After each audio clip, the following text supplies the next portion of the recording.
juga ada kandungan senyawa allantoin ya, allantoin atau apa itu bahasanya kurang fasih dalam penyebutan bahasa latinnya. Yang jelas itu bisa mempercepat penyembuhan luka ya.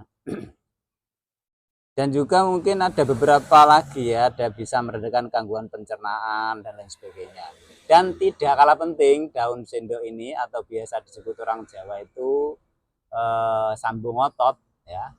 Daun sambung otot itu bisa juga untuk menjaga kesehatan tulang, khususnya adalah untuk tulang yang sudah lansia, usia sepuh itu bisa mengkonsumsi ini.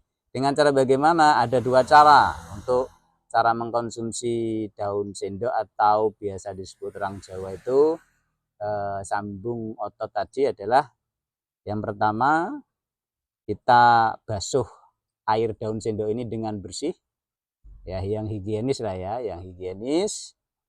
Nanti ada beberapa lembar, kita rebus 10-15 menit, hasilnya kita minum nah, ya.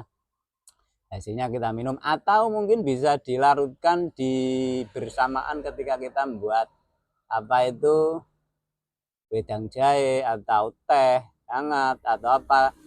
1-2 lembar ini kita masukkan di cangkir atau di gelas teh ataupun jahe hangat itu tadi. Insya Allah dijamin menyehatkan. Oke, untuk lebih lengkapnya bisa disimak di deskripsi di video ini. Jangan lupa like, subscribe, dan kirim ke semua teman-teman Anda semuanya. Terima kasih. Assalamualaikum warahmatullahi wabarakatuh.